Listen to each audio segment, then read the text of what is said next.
Bonjour à toutes et à tous, il est 15 heures sur Télé Djibouti, bienvenue dans cette nouvelle édition dont voici les faits saillants.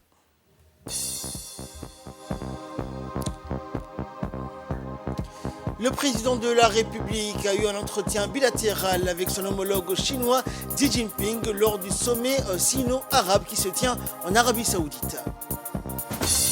Dans l'actualité internationale, Suède et Finlande dans l'OTAN, Washington table sur un feu vert de la Turquie bientôt. Voilà pour les titres, bonjour à tous.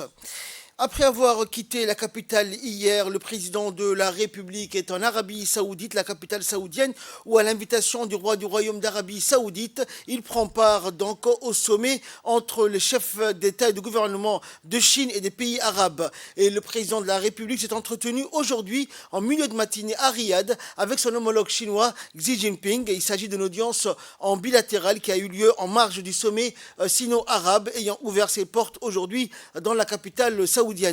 Cette réunion élargie de travail entre le président Guelleh et son homologue chinois a servi de cadre d'appréciation de réunion des relations bilatérales d'amitié et de coopération entre les deux pays et les deux peuples aux liens anciens forgés par une collaboration synergique instaurée entre les deux nations à la foulée de l'indépendance djiboutienne. Les discussions ont ensuite été étendues à l'état d'évolution des partenariats stratégiques et gagnant-gagnant que les deux pays entretiennent dans la quasi-totalité des domaines de développement. Et dans ce volet précis, les entretiens ont mis en lumière la résilience des deux parties à souscrire aux objectifs convenus entre elles, malgré les effets des crises internationales à répétition, et ont disposé à la définition générale d'un cadre nouveau d'exécution des charges et d'engagement plus calqués sur les réalités et les données socio-économiques d'un monde en perpétuelle mutation. Réunion élargie de travail, le ministre des Affaires étrangères et de la coopération internationale, Mahmoud Ali Youssouf, a pris part à cette rencontre bilatérale entre le président Guelleh et son homologue chinois.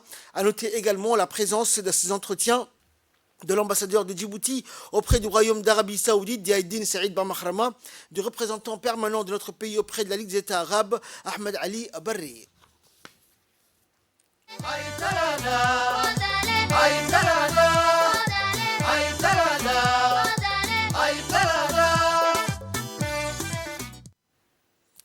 Dans l'actualité également, l'Assemblée nationale organise des caravanes parlementaires en collaboration avec l'Union interparlementaire, l'Union européenne et les affaires mondiales du Canada sur le thème des droits humains des femmes en milieu rural et la représentation des femmes en politique. La première réunion de rencontre et de partage s'est tenue à Arta hier en présence de Mohamed Ali Ahmed, président de l'Assemblée nationale, et Duarte Pacheco, président de l'Union interparlementaire. Le président de l'Assemblée nationale était accompagné de trois parlementaires de la région, Aïcha Mohamed Ali, Omar Waberi Molow et Djibril Abdullahi Migani. La délégation de la caravane a été accueillie à son arrivée par le préfet de la région d'Arta, Mohamed Chiro, et le président du conseil régional, Elmi Bouhgoud Adé. Le thème retenu pour ces caravanes parlementaires et droits humains des femmes en milieu rural et la représentation des femmes en politique qui est issue directement du plan de travail de la commission parlementaire sur les droits humains qui prévoit entre autres de collecter les avis et les attentes des citoyens sur la thématique des droits humains et des femmes en milieu rural et de promouvoir l'égalité entre les hommes et les femmes. En avance des élections législatives de février prochain, il s'agit pour l'Assemblée nationale de consacrer les caravanes et à la sensibilisation de la population sur l'importance de la participation des femmes au Parlement et plus généralement en politique.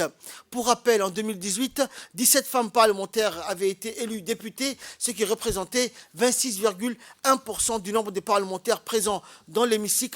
Cette année, Djibouti avait enregistré une des plus fortes hausses du nombre des femmes parlementaires dans le monde. Et le président de l'Union interparlementaire s'est également prononcé. Écoutons M. Duarte Pacheco. Nous faisons maintenant ici, c'est la démocratie. Le parlementaire vient au terrain parler avec les personnes. C'est le plus important. Le parlementaire représente les personnes au Parlement. Merci au président de l'Assemblée nationale de Djibouti pour l'opportunité d'être ici avec vous. Être ici avec vous, non seulement pour parler, mais pour écouter. Parce que écouter, c'est très important pour nous. Connaître votre aspiration, votre idée, votre espoir. Parce que seulement cela, nous pouvons être au Parlement, travailler pour vous. En ce moment, je nécessite de parler des femmes. Voilà. Parce que pour nous, l'Union interparlementaire, la démocratie est complète si nous avons la participation des hommes et des femmes. Il n'est pas possible de changer le monde en 24 heures. Mais nous travaillons pour changer le monde et pour avoir beaucoup de femmes en politique. Dans le reste de l'actualité, sous le patronage du ministre du Commerce et de l'Agence djiboutienne des normes et de la qualité, a organisé hier au Palais du Peuple une journée de sensibilisation sur l'importance des normes et ses implications, présidée par le ministre du Commerce et du Tourisme. Cet atelier a vu la participation du ministre de l'Agriculture, Mohamed Ahmed Awalé, et du ministre délégué à la décentralisation, Qassim Haroun, de la secrétaire d'État aux investissements chargée du développement du secteur privé, Safi Ali, Mohamed Ali Gadili. Le développement récent de la normalisation a été marqué par l'importance et l'impulsion donnée à la normalisation internationale par la mondialisation qui s'impose progressivement avec la globalisation des marchés et l'accélération des changements technologiques. La normalisation et la certification deviennent pour les acteurs économiques des outils de développement et des échanges. Le rôle de l'ADN est d'animer l'activité de normalisation et de répondre aux attentes des acteurs économiques et d'anticiper l'évolution de leurs besoins. Le pas des grands pays développés et partenaires économiques et commerciaux. Grâce à la création d'une agence de normes et de la métrologie, ainsi que de la promotion de la qualité, nous pouvons espérer rejoindre les pays développés et pouvoir concurrencer sur certains paliers économiques. À cet effet, cette dernière a pour rôle de dynamiser la collaboration intersectorielle, nouer des liens avec les organismes internationaux de normalisation, défendre les priorités du pays et aiguiller les acteurs du milieu vers des ressources et des réseaux du monde entier afin que Djibouti puisse pleinement jouer son rôle de plateforme économique et de hub logistique. L'agence de normes, en liaison avec les administrations et les organismes publics et privés, devra mettre en place une stratégie afin que les normes puissent être un élément central pour le développement économique et social, mais surtout mettre en place la politique du gouvernement dans le domaine de la normalisation et de l'amélioration de la qualité des services et des produits consommés et produits à Djibouti. À cet effet, l'agence de normalisation a en charge d'élaborer et d'homologuer les normes, la certification et la conformité de ces normes-là, la procédure de promotion des normes et de la démarche qualité auprès des administrations publiques, parapubliques et des organismes du secteur privé. Et de son côté, le ministre de l'Agriculture, Mohamed Ahmed Awalé, s'est réjoui d'avoir participé à cette journée de sensibilisation. On l'écoute. À l'occasion de l'invitation que nous avons reçue, notre cher ami, le ministère du Commerce, je crois qu'il a situé au bon endroit ces invitations parce que l'agence de normes et de réglementation, c'est une agence qui nous concerne tous, que ce soit le laboratoire qu'il a répété, le directeur général alimentaire, ou que ce soit les produits non alimentaires. Le génie civil est concerné, les produits électroniques sont concernés, ainsi de tous.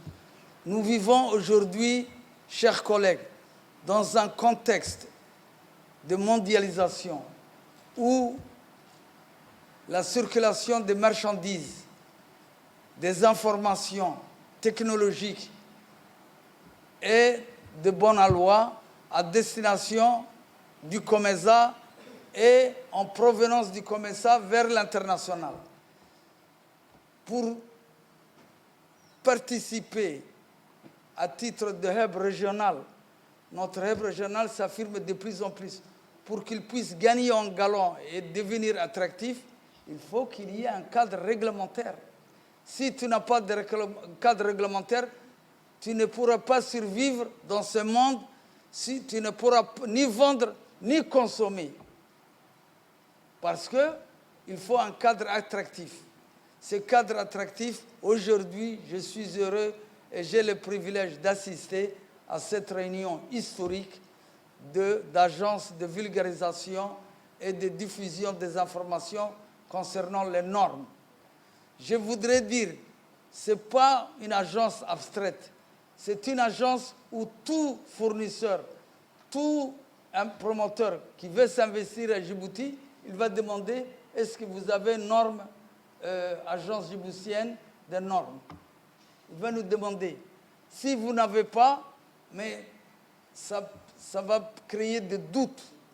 Parce que peut-être vous qui êtes autour, dans cette instance-là, au niveau de ce parterre d'experts, de directeurs ici présents, vous connaissez les normes AFNOR. AFNOR, partout ça existe. C'est la France, c'est l'agence française des normes. Nous, ce qu'il a fait, le ministre de l'Agence, c'est l'agence djiboutienne des normes. Et de son côté, le ministre du Commerce et du Tourisme, Mohamed Ouarsama, a rappelé que la création de cette agence s'inscrivait dans le cadre de la mise en œuvre de la politique du gouvernement dans le domaine de la normalisation. On l'écoute. C'est pour moi un réel plaisir de prononcer ces quelques mots à l'occasion de cette journée de sensibilisation sur l'importance des normes et ses implications dans la République de Djibouti. Avant tout, je voudrais vraiment remercier les membres du gouvernement ici présents, le ministre de l'Agriculture, le ministre de la Décentralisation, Madame la ministre d'État de l'Investissement, pour leur disponibilité et leur soutien sans faille.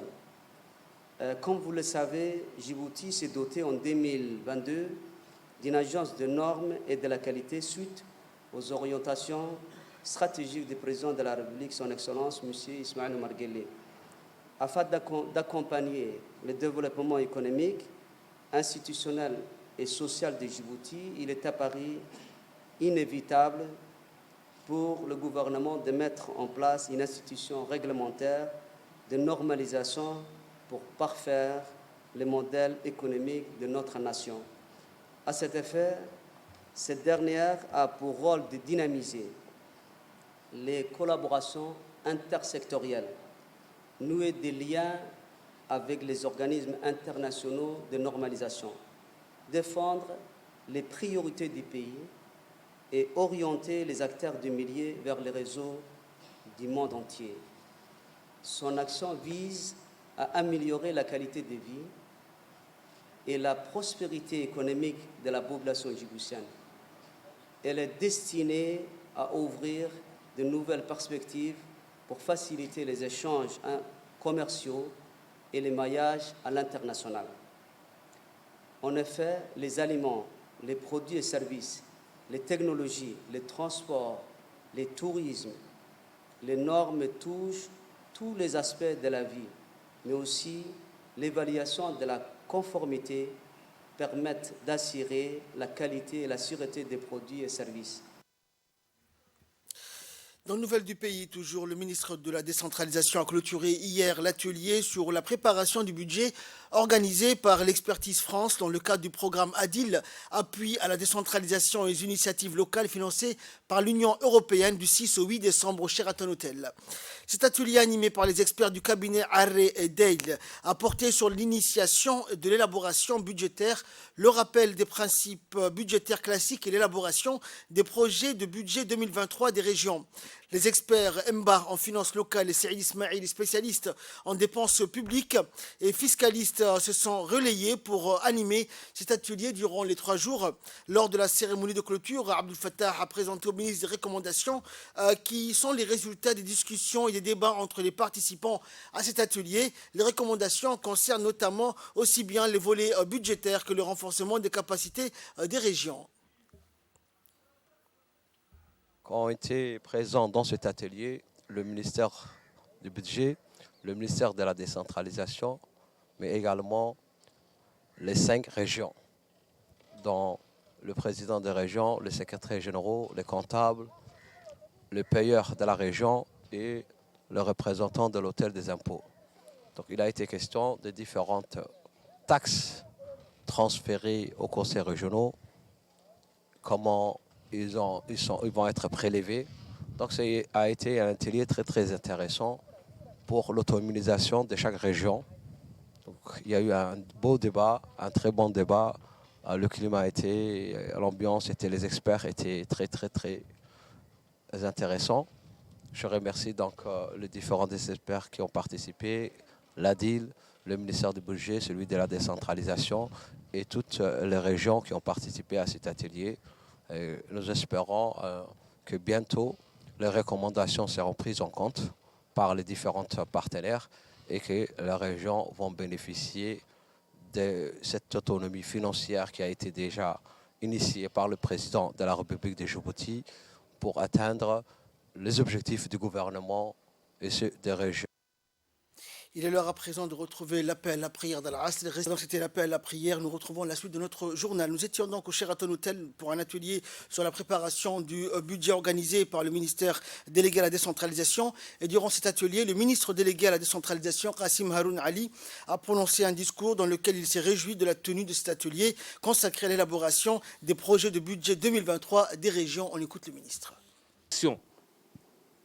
Des agents, la formation sur la décentralisation, sur la déconcentration, sur la fiscalité locale, sur le développement régional, ne fait que renforcer la capacité à répondre aux besoins des régions. La formation que vous avez dispensée aujourd'hui, dont les résultats sont là aujourd'hui, soit pérenne en quelque sorte, sur tous les points, sur tous les thèmes, pour qu'ils assimilent le connaissance, pour qu'ils assimilent à ce que le développement, qu'est-ce que c'est que le développement local, quels sont les besoins des régions, quelles sont les réponses que nous devons amener pour que nous soyons en phase avec la mission qui nous a été assignée par le président de la République.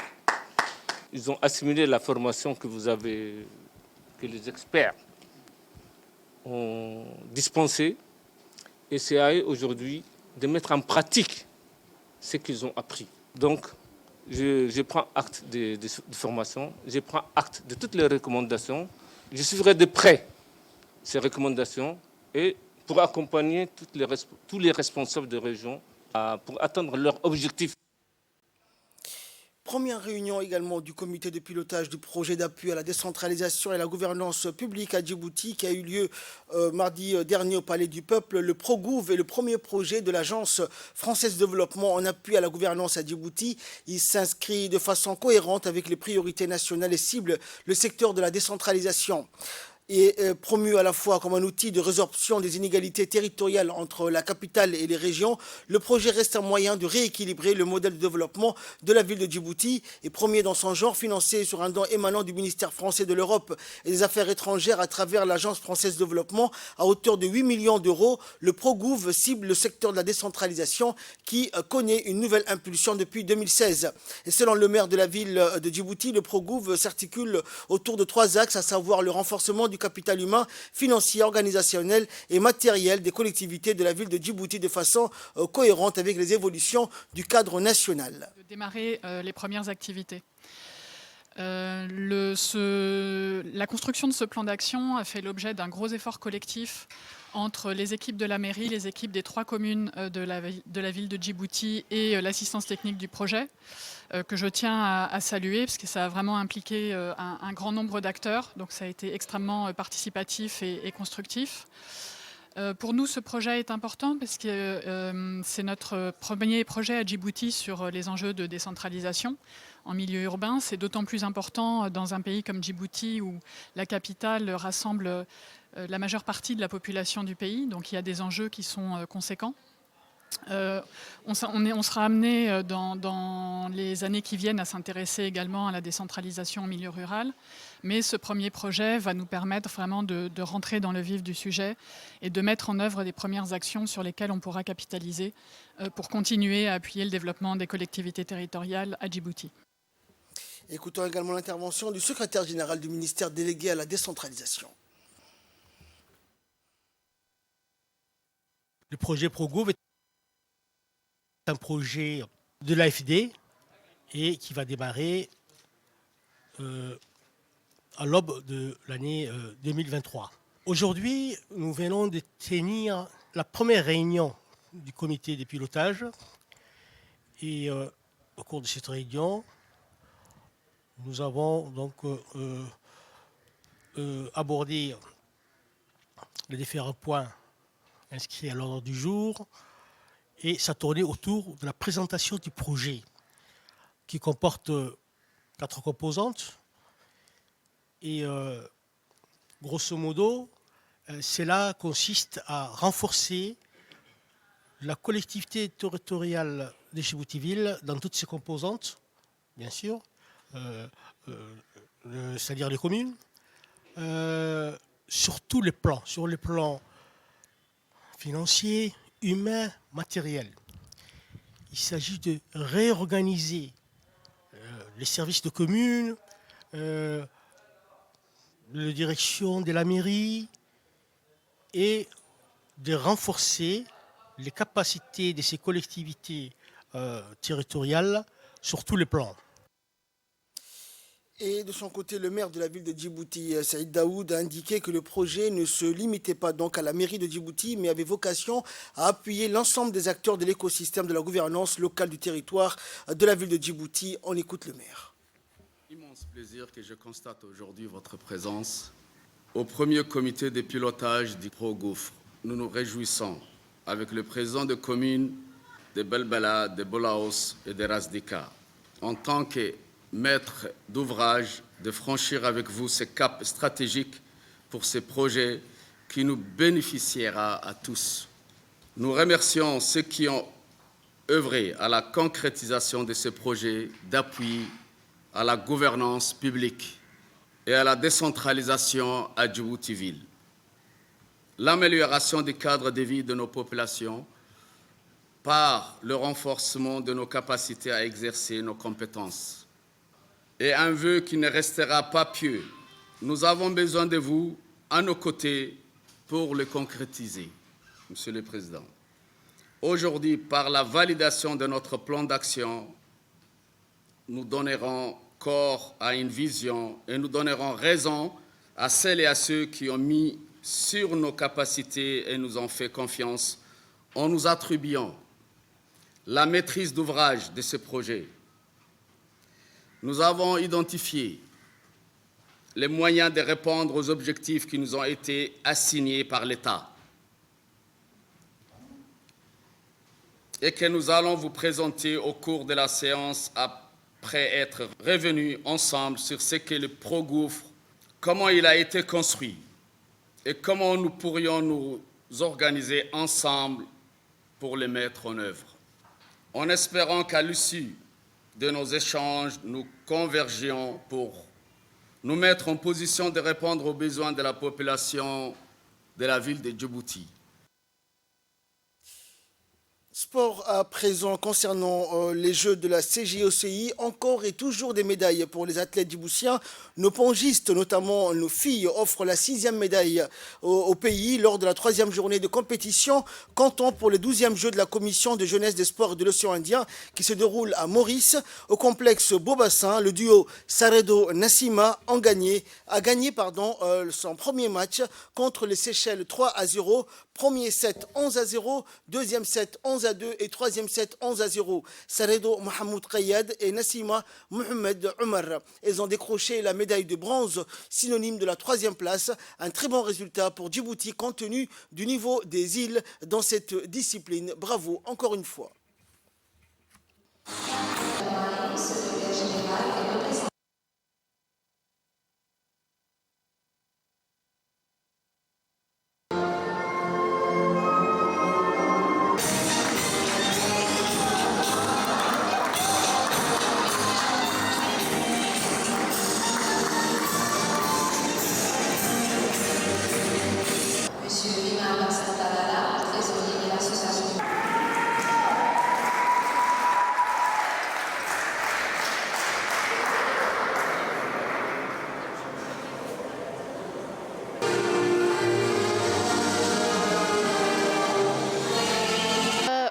était le premier jour pour nous à la participation du jeu.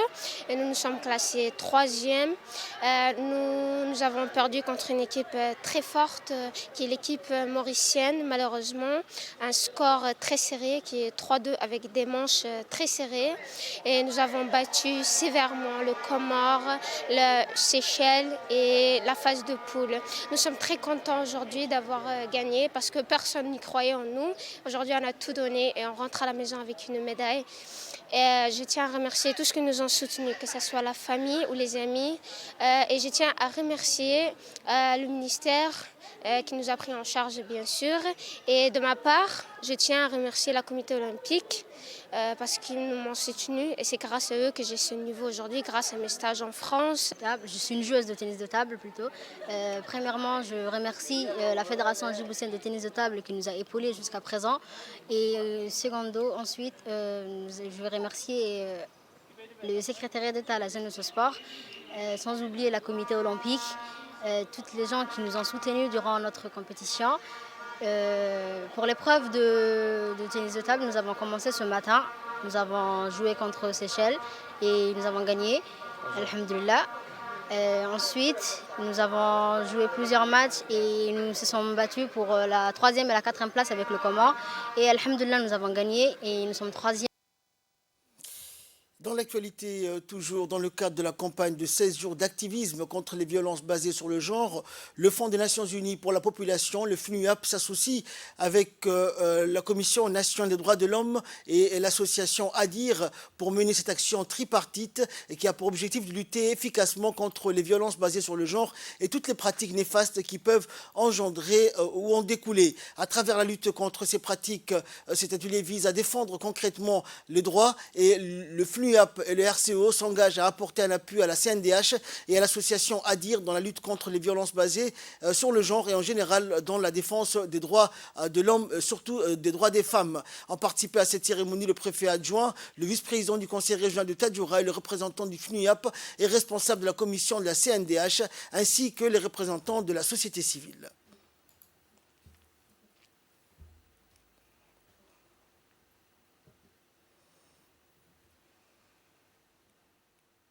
Nous défendons les droits humains à travers des activités communautaires, inclusives.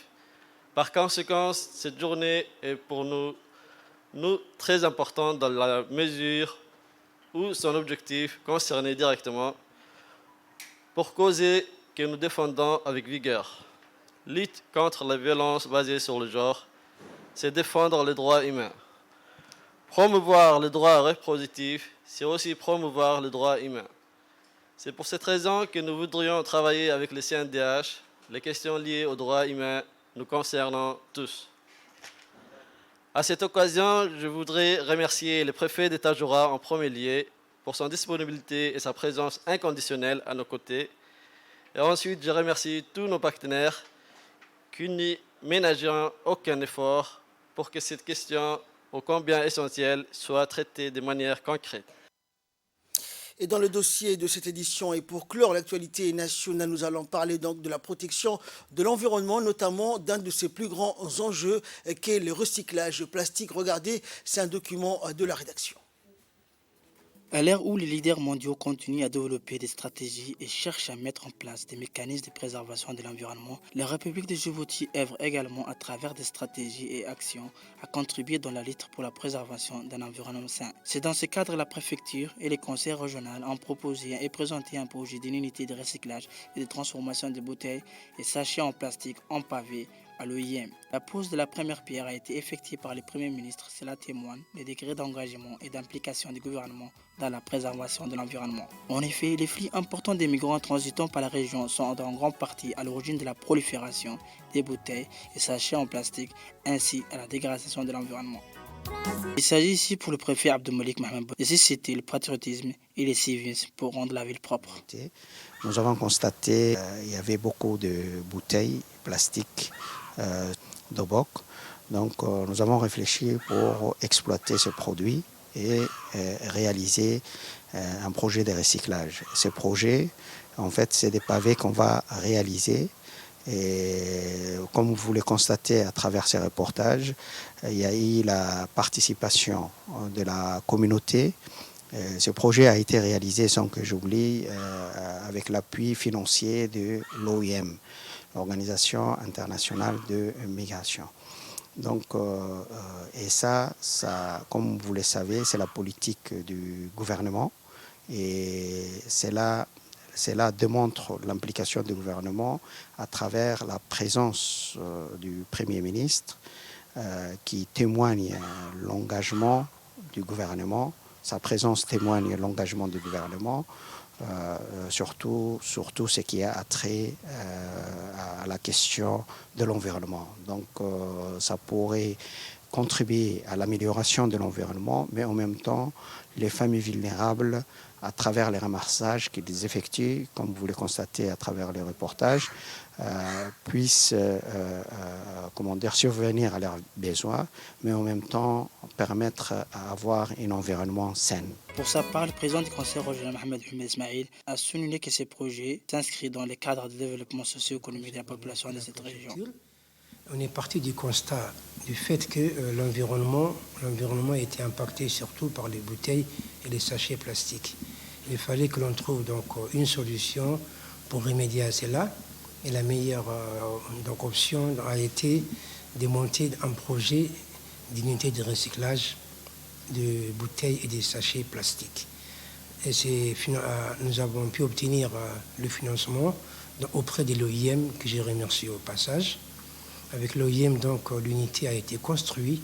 Aujourd'hui, cette unité est opérationnelle. Elle fait travailler 4 jeunes en son sein. Et également, parallèlement à ça, il y a 30 jeunes de la ville de Bok aussi qui collectent les bouteilles et les sachets plastiques et qui les ramènent à l'unité. Et l'idée étant de mettre ensemble le sable et les plastiques qui sont moulus et en faire des pavés. Ces pavés vont embellir avec le temps le principal artère de la ville de Bok. Au bout de quelques mois, l'unité de recyclage des plastiques en pavé, pour sa première phase, financée par l'OIM, est fonctionnelle. Pour l'instant, 4 jeunes ont été formés et recrutés dans l'unité de recyclage. Comme vous pouvez le constater à travers ces reportages, les actions de ramassage des bouteilles et sachets en plastique contribuent énormément à rendre l'environnement sain. Cette initiative permet de comprendre les différents processus de transformation des plastiques en pavés. Ces pavés seront utilisés pour embellir la ville. Le concept gagnant-gagnant est concrètement mis en œuvre dans ce reportage, puisque l'environnement sera préservé et par conséquent la ville sera propre. Les personnes vulnérables auront une source de revenus.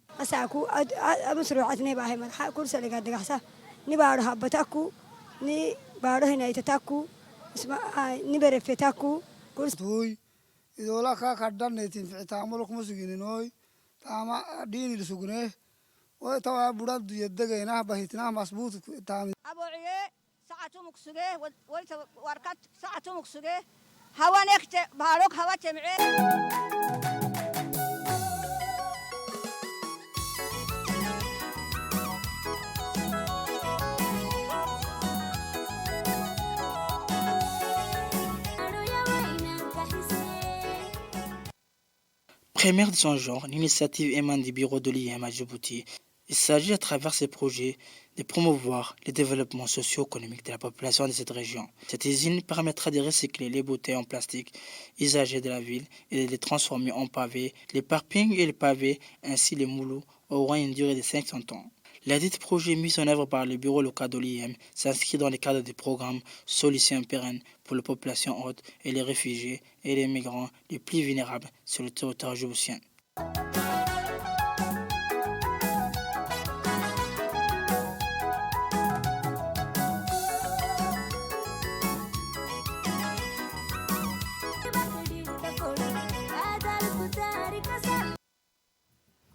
Et là, nous passons à l'actualité internationale. Suède et Finlande dans l'OTAN. Washington table sur un feu vert de la Turquie bientôt.